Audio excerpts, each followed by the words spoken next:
Boa noite, jovens e outros. Era para ser de jovens, né? Mas tem uma turma aí a mais.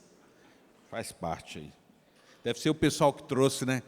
Tem gente que não dirige ainda. Deve ter sido isso aí.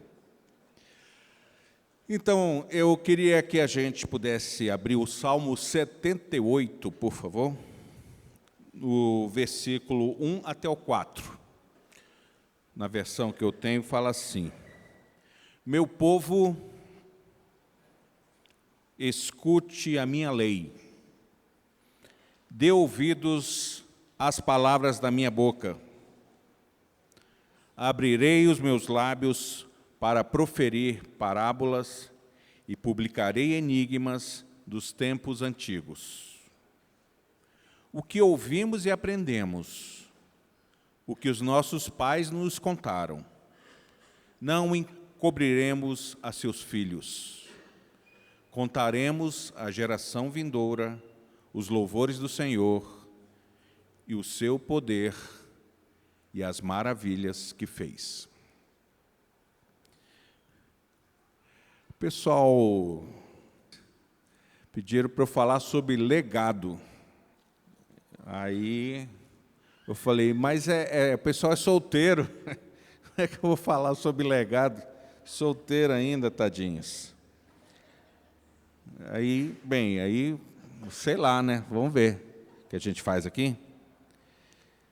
Mas eu queria falar de alguns princípios importantes. Nós, como adoradores, filhos de Deus,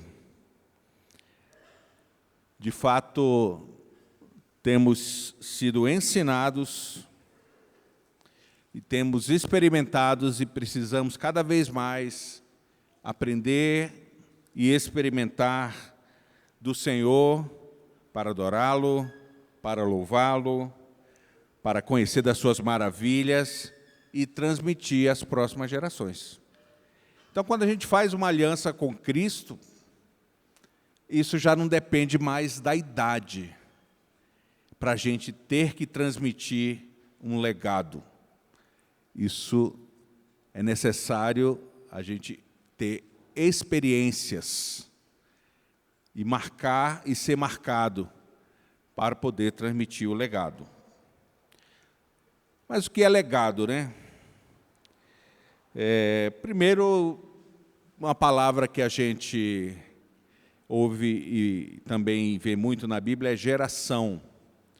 A palavra geração, no sentido que a gente vai usar, que ela também tem o sentido de criação, de ser gerado alguma coisa, mas a geração é um povo de uma mesma época. São os contemporâneos, as pessoas de um determinado faixa etária. Então, existe também a geração dos mais novos, a geração dos mais velhos, a geração passada, o pessoal que viveu em épocas passadas, e aí não se tem uma idade precisa, apenas uma referência, e a Bíblia também usa isso, normalmente para falar dos filhos dos filhos. Então, as próximas gerações, quando alguém fala, a minha próxima geração são os meus filhos.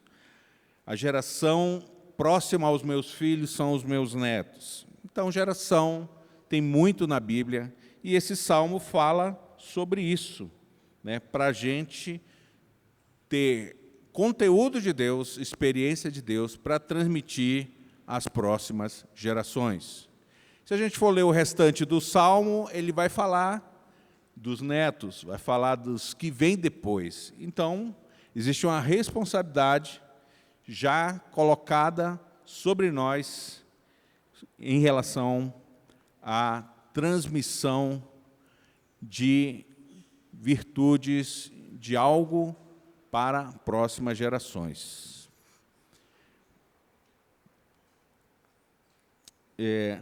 Herança é uma outra palavra interessante também. Herança são bens, ou são costumes, ou culturas, que a gente deixa para os herdeiros, normalmente os filhos, né?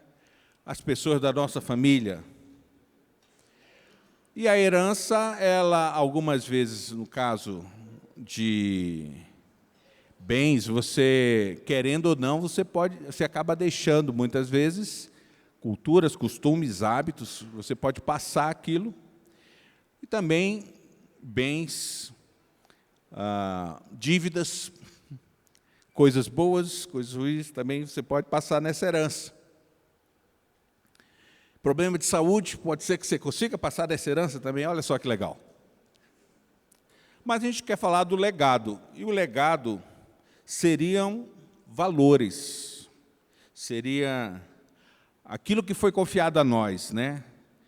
Que a gente entendeu de importante no caso das coisas do Senhor, que precisam ser transmitidos a outros, para que eles possam prosseguir na transmissão às gerações depois deles. Então, o legado, quando a gente fala da parte do Senhor, é uma coisa bastante crucial, porque a gente também precisa prestar atenção que, quando a gente transmite algo de Deus para as outras pessoas, na Bíblia chama a gente de despenseiro, é um dos nomes que somos chamados. Despenseiro é o cara que tem uma despensa, um armazenzinho. E a Bíblia diz assim, aos despenseiros, o que se espera deles é que eles sejam achados fiéis. E quando a gente vai para 2 Timóteo, lá quando Paulo também o Timóteo está sendo ensinado, ele diz, Paulo diz a Timóteo, olha, procura homens fiéis e idôneos, que da minha parte ouviste, transmite a homens fiéis e idôneos, que possam transmitir a outros. O que é importante destacar nessa questão é que, quando a gente recebe uma mensagem original, e muitas vezes a gente faz uma cópia dela, muitas vezes a cópia não sai boa, aí a gente passa para o outro uma cópia mal feita. E daqui a pouco vira um telefone sem fio. Em alguma geração, o conteúdo do original pode estar bem diferente. Essa é a questão da responsabilidade, de ser fiel àquilo que você precisa transmitir. Você entender a responsabilidade do conteúdo que você precisa transmitir. E a responsabilidade de saber se aquele que está recebendo está pegando o original, não está fazendo um telefone sem fio.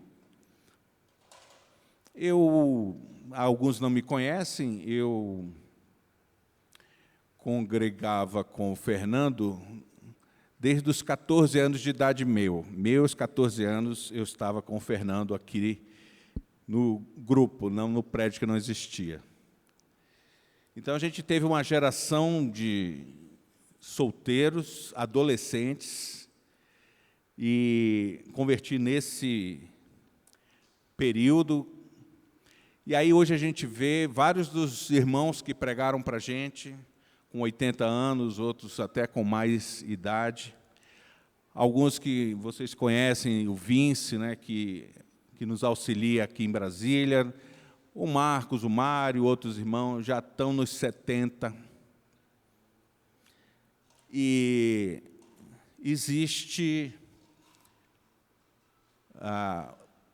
vai existir, em breve, uma necessidade de uma nova geração poder pegar essas coisas originais e transmitir para outros. O tempo passou rápido e a bola vai estar com muitos de vocês. Então, o legado, ele não tem a ver com o que você deixa para as pessoas, necessariamente. Tem a ver com o que você deixa nas pessoas. Então, não se trata necessariamente de uma informação. Eu não consegui preparar aqui, mas eu queria que vocês imaginassem o seguinte, aqui tivesse uma daquelas escadas, em V invertida assim, né? que a gente sobe de um lado e desce do outro. E aí eu recebi uma figurinha que aparece uma criança subindo a escada, a criança pequena, em cima da escada está o pai e a mãe. Aí a criança começa a subir, o pai e a mãe têm um significado quando eles estão lá em cima, para a criança pequena. À medida que a criança vai subindo os degraus, ela vai ficando mais próximo da altura dos pais. Chega um momento que ela está da altura dos pais. Da mãe é mais rápido alcançar, né? Mas tem um momento que ela passa a mãe, está da altura do pai. E esse é o processo que normalmente a gente tem na vida, né? Da gente desenvolver, crescer, e aí a gente muda o olhar sobre aquelas pessoas que são tão importantes na nossa vida, como os nossos pais, por exemplo. De repente, são lá em cima os heróis, daqui a pouco você começa a ver os probleminhas, os defeitos, daqui a pouco pode ser que você esteja vendo a calvície, a caspa, o problema, você começa a olhar de uma posição maior do que eles estão. Mas chega um momento que os pais começam a descer a escada e você vai ficar no lugar deles. Então, existe muita coisa importante nessa história de legado, principalmente como a gente vai subir essa escada e como a gente vai encarar as pessoas que subiram antes de nós. Aqui no Salmo 78, abrirei os meus lábios para proferir parábolas e publicarei enigmas dos tempos antigos, dos meus pais, dos que vieram antes de mim. A gente precisa exercitar um olhar diferente sobre as antigas gerações, com respeito, com desejo de aprender, com muito cuidado no trato, porque muitas vezes a gente está crescendo, mas a gente pode crescer com orgulho, com crítica, com cobrança, e isso vai atrapalhar a gente amadurecer e poder ser alguém que consegue realmente pegar o original para transmitir para os próximos. 1 Pedro 2,9. 1 Pedro 2,9. Vós, porém,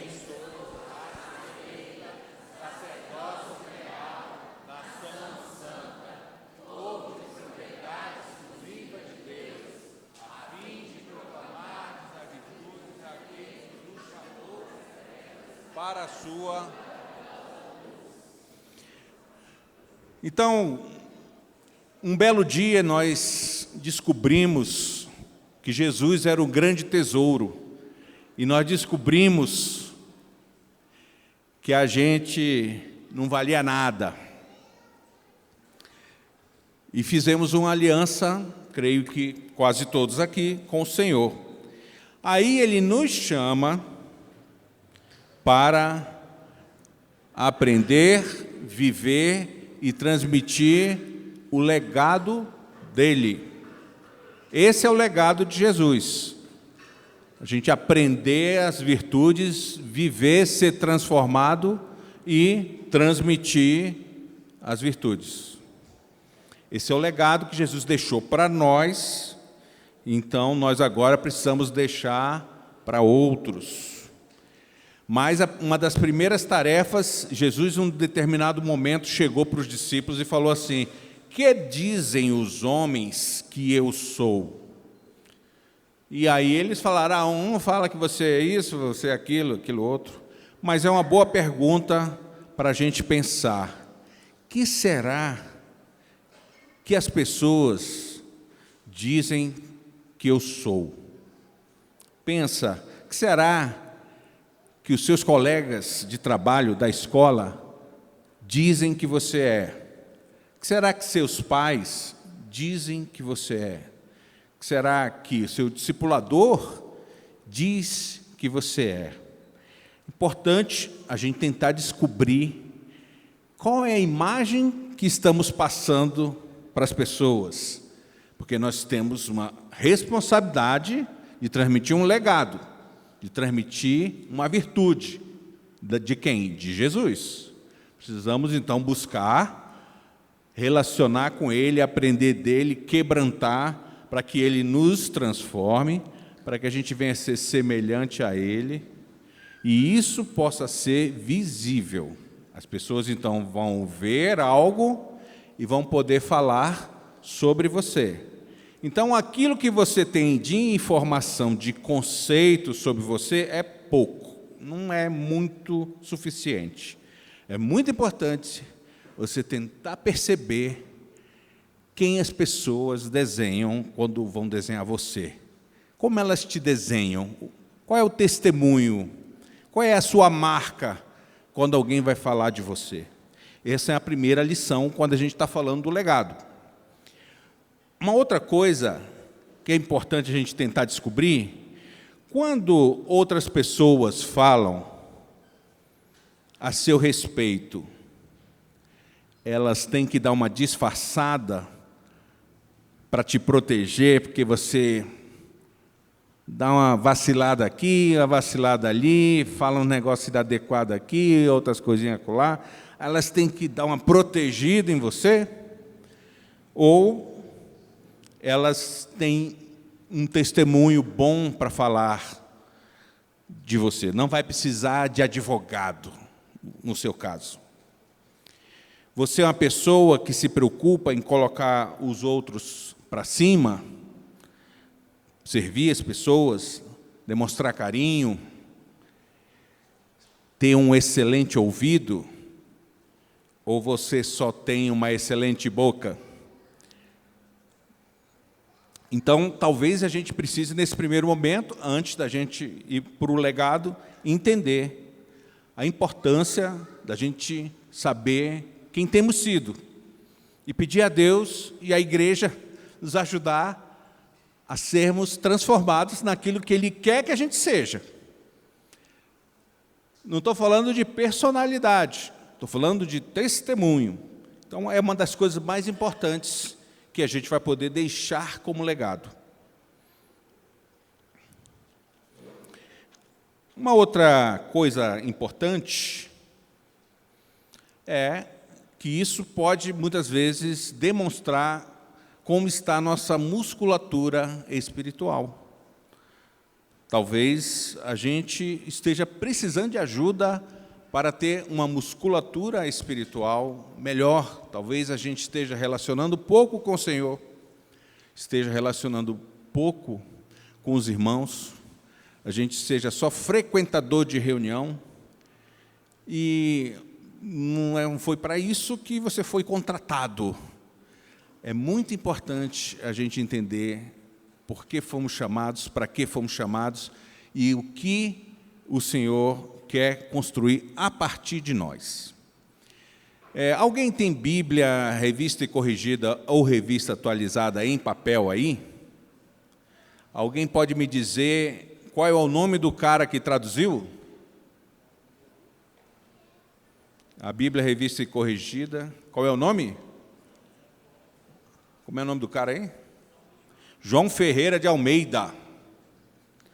O João Ferreira de Almeida, há não sei quantos anos, uns 200, 300 anos, sei lá quanto tempo, talvez até mais, ele começou a traduzir para o português, não existia nenhuma Bíblia em português.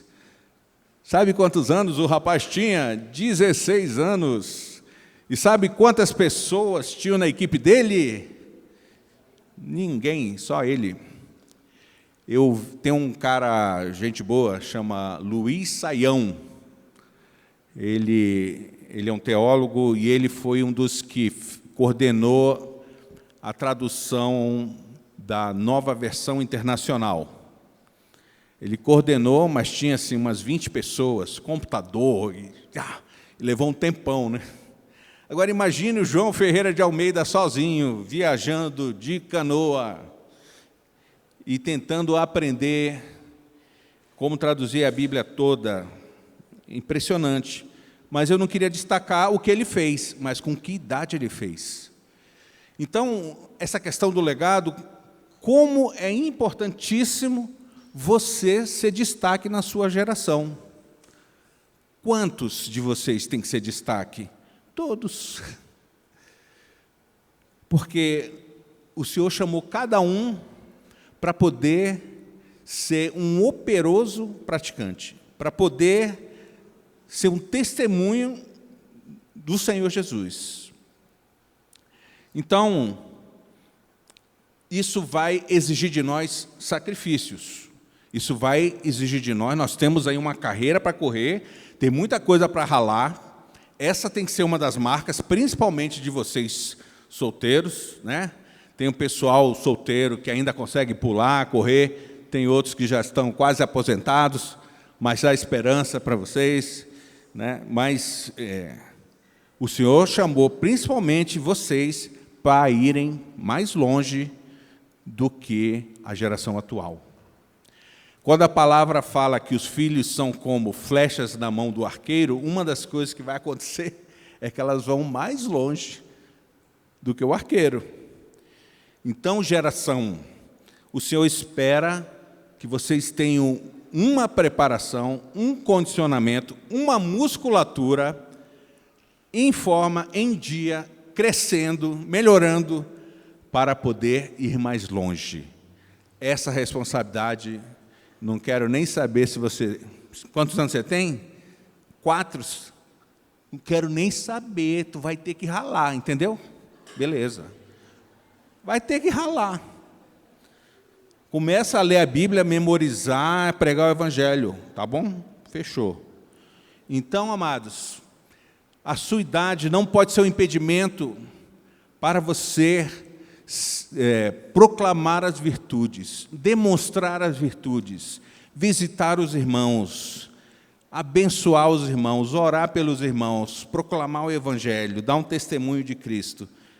Então, como eu disse, quando eu converti aqui com os irmãos, eu tinha 14 anos. E eu acho que a pessoa mais velha tinha 21. E nós éramos uns 80 pessoas já. E tinha os grupinhos caseiros. Era todo pessoal de 16, 18. Era isso aí. Não tinha ninguém para nos ensinar e o pessoal ralava sem ninguém pedir, sem mãe cobrar, que nossos pais não eram convertidos. Não tinha discipulador e a gente ralava.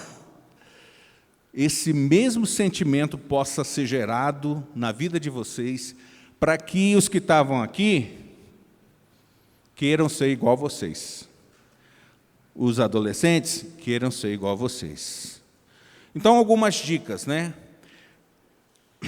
Talvez na sua casa você esteja vivendo uma ou outra situação difícil, talvez seus pais não sejam convertidos e você esteja vivendo luta. Talvez você, muitas vezes, não sinta que tem um ambiente para você crescer, porque a sua vida foi difícil, porque um monte de coisa é difícil, porque a partir de você, a história pode mudar. Então, não importa que meu pai foi, minha mãe foi, não importa que agora eu sou de Cristo. E daqui para frente, vai ter uma nova história. Na sua vida, daqui para frente, vai ter uma nova história. Ah, meu pai não me deu carinho. Daqui para frente, você vai aprender com o Senhor e com a igreja como é dar um carinho, como é falar um manso. Ah, eu não tive isso. Não importa. Daqui para frente, você vai aprender para poder transmitir. Não fique preso naquilo que falta, mas há muita virtude para você comer e poder transmitir. Então, na nossa casa, talvez seja muito calado, o pessoal não brinca, não faz nada. Comece a brincar na sua casa. Comece a trazer alegria. O pessoal não abraça, não faz carinho. Começa você a abraçar, a dar carinho. Eu vou ensinar, por exemplo, sobre ter um ambiente mais divertido. Vou ensinar para vocês como vocês podem começar. Então, eu tenho aqui uma papelada, né? Qual é o contrário de papelada? Pavestida. Parabéns. Lá nos Estados Unidos, tem duas polícias lá, né? Não, duas não. Tem dessas... tem o FBI e a CIA. Aí a pergunta, valendo nada. O que a CIA, aquela polícia lá, o que a CIA faz para prender um criminoso? O que a CIA faz para prender um criminoso? Ela erra. Porque é errando que se aprende.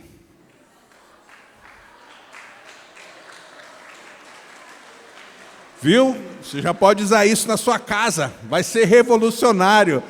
Vão querer te matar, mas é por uma boa causa. Então, vai aprendendo. Então, a partir de você, as mudanças podem acontecer, devem acontecer, entendeu? E aí nós temos uns inimigos, né? Não precisa nem ver, mas tem um seriado aí que o pessoal está comentando, chama Adolescentes. E eles estão descobrindo, principalmente os pais, meu Deus, que universo é esse que meu filho vive, né? E é um desafio para nós, como discípulos, como pessoas que querem agradar a Deus, a gente não se perder por causa do celular, por causa da série, por causa do videogame. Então, se você já está perdido, pede ajuda, sai desse negócio, porque isso aí é um buraco negro, é uma coisa que aprisiona cada vez mais pessoas. Inclusive, talvez na sua escola, no seu trabalho, tem uma porção de gente assim. Como você vai poder estender a mão para alguém se você não estiver livre dessa cadeia?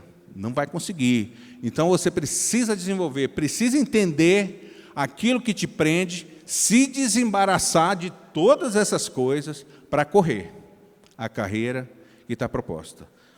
Outra dica é, ore muito mais para que você mude do que para as pessoas ao seu redor mudem.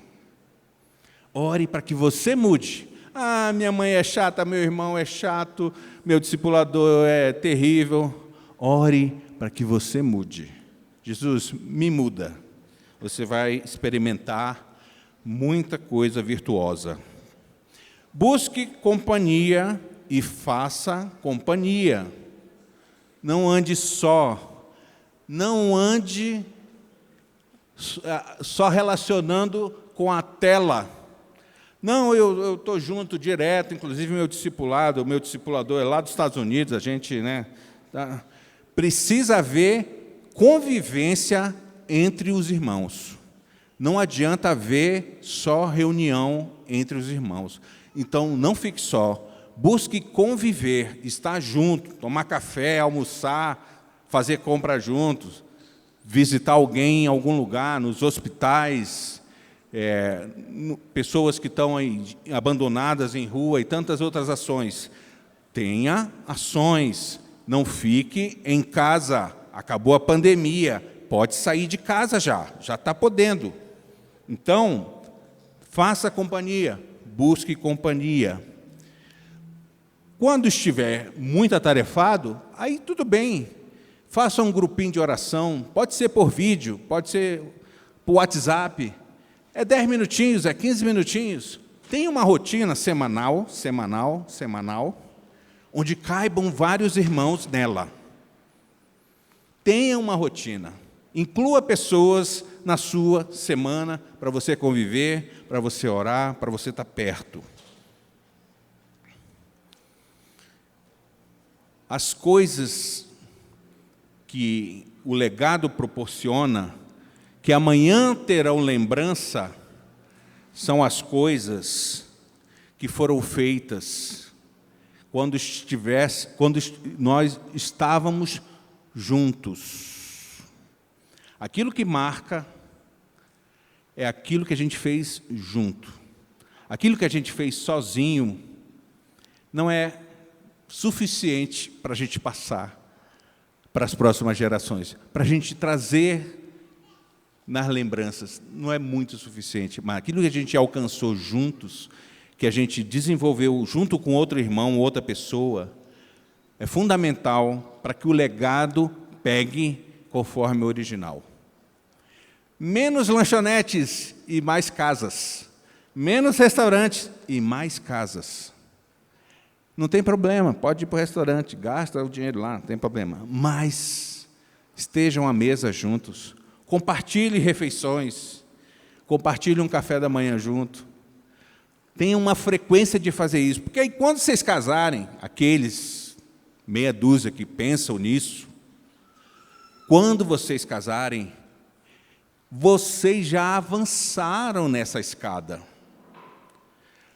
O problema é que muitas vezes a gente acha que a gente precisa ter uma determinada condição para começar a construir o legado que a gente vai ter que deixar.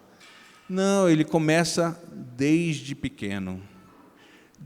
Sabe, muitas vezes, eu acho que tem alguns aqui que estudam para concurso, pensam em concurso, ou em alguma coisa de vestibular. E aí, de concurso, eu já ouvi várias assim, poxa, eu estudei dia e noite esses últimos 2 meses e não passei. Normalmente, quem passa, o cara está estudando desde o ensino fundamental. Então, ele já está estudando, sei lá, uns 15 anos, para quando chegar a hora, ele já ter um caminho percorrido e condição de alcançar aquele objetivo. Na maturidade, na condição que a gente precisa alcançar para agradar ao Senhor, começa logo, não importa a idade, viu, Rebeca? Não importa a idade, começa logo. Para de dar birra lá na sua casa. Porque, e aqui também. Então, não espere, não, porque agora eu vou viver igual um adolescente, vou viver igual um solteiro. Não, você vai viver igual um discípulo que é comprometido com Cristo, que tem iniciativa, que tem desejos de agradar o Senhor e de abençoar os outros, e você vai começar agora. E, de repente, muitos de vocês, com pouca idade, já vão poder ser discipuladores, ser líder de grupo caseiros, poder ser enviado para cooperar em outros países, em tribos. Nós estamos mandando aí uma meia dúzia de irmãos para uma tribo agora no meio do ano, solteiros. Então, amados, se lança, mas tem que ter conteúdo. Você tem que ter relação. As pessoas têm que olhar para você e falar, caramba, tem coisa de Deus ali. Então, é assim que a gente vai transmitir o legado. Para terminar, eu queria ler o 2 Coríntios, capítulo 8, versículos 18 e 19. 2 Coríntios, capítulo 8, versículos 18 e 19.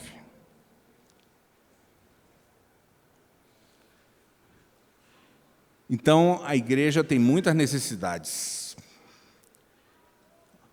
Aqui em Brasília, fora de Brasília. Aqui no Brasil, fora do Brasil. E, de repente, alguns de vocês, a gente já precisa olhar e falar, vou levar esse aí, vou enviar esse aí. Aqui em 2 Coríntios fala assim, e com ele enviamos aquele irmão cujo louvor no Evangelho está espalhado em todas as igrejas. E não só isto, mas foi também escolhido pelas igrejas para companheiro da nossa viagem, nesta graça que por nós é ministrada para a glória do mesmo Senhor e prontidão do vosso ânimo. Então, que nosso nome apareça nessa lista. As igrejas estão falando de um irmão. Nós precisamos ter essa mentalidade, não de aparecer, não de ser notado, mas de ter conteúdo, musculatura, para que o Senhor possa nos usar para ajudar na sua obra. Cuidado, esse é o problema que nós talvez estejamos vivendo, porque vocês são a nossa segunda geração. Eu, Fernando, até o Maurício, somos da primeira geração. Vocês são a segunda geração. A segunda geração corre muito risco. Vocês conhecem aquele versículo? Pai agricultor, filho doutor, neto pescador. É um versículo que não está na Bíblia, mas é um versículo. Muitas vezes é isso. As gerações têm esse problema. Muitas vezes alguém trabalhou muito, conseguiu dar uma educação melhor para o filho, e o filho não conseguiu passar para o neto o vigor, e aí se perdeu aquele esforço que havia, aquela marca que tinha naquela família. Então, segunda geração, não sejam só consumidores, pelo amor de Deus, nunca. Sejam produtores, sejam operantes e praticantes. Amém, amados?